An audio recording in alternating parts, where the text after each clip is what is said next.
Hello students, আমি Moumita ma'am. আশা করি তোমরা সকলে খুব ভালো আছো। Welcome back to our channel.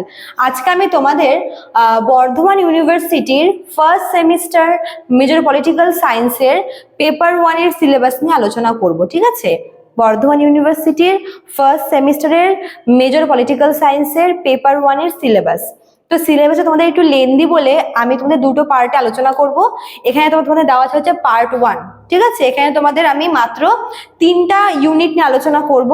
তোদের টোটাল 7টা আছে, বাকি 4টা আমি পরের ক্লাসে করে দেবো, ঠিক আছে?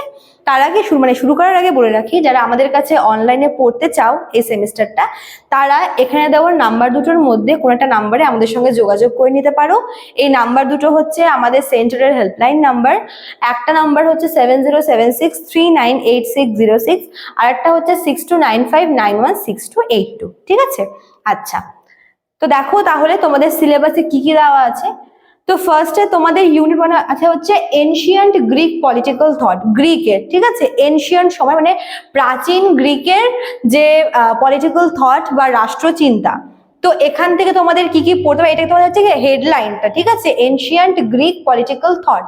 এখান থেকে কি কি পড়তে হবে? বেসিক ফিচার্স, মানে এনশিয়েন্ট পলিটিক্যাল থটস এর ফিচার্স গুলো কি কি, বৈশিষ্ট্যগুলি কি কি, ঠিক আছে? এর সঙ্গে তোমাদের পড়তে হবে যে প্লেটোর হচ্ছে জাস্টিস থিওরি, মানে প্লেটো তো অনেকগুলো থিওরি দিয়েছে, তার মধ্যে প্লেটোর জাস্টিস বা ন্যায় সংক্রান্ত যে থিওরিটা আছে, ন্যায় ধারণা, সেটা তোমাদের সিলেবাস আছে, তোমরা এটা পড়তে হবে তোমাদের, ঠিক আছে?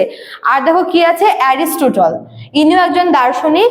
তো সেম ওরও কিন্তু অনেকগুলো থিওরি আছে, সেখান থেকে তোমাদের সিলেবাসে দেওয়া আছে হচ্ছে থিওরি অফ স্টেট। তাহলে প্লেটোর থেকে তোমাদের পড়তে হবে, প্লেটোর হচ্ছে থিওরি অফ জাস্টিস, আর অ্যারিস্টটলের থেকে তোমাদের পড়তে হবে হচ্ছে থিওরি অফ স্টেট, ঠিক আছে?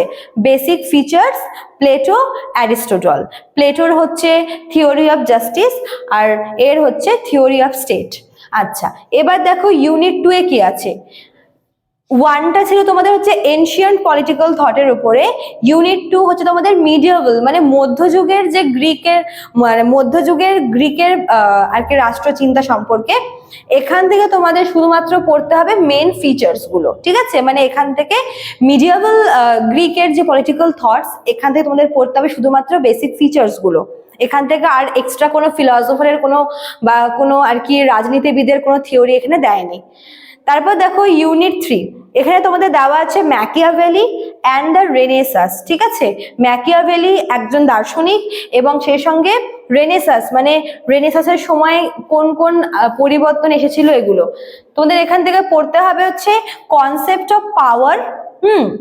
পাওয়ার মানে যে ক্ষমতার যে আর কি কনসেপ্ট অফ পাওয়ার। আর কি পড়তে হবে?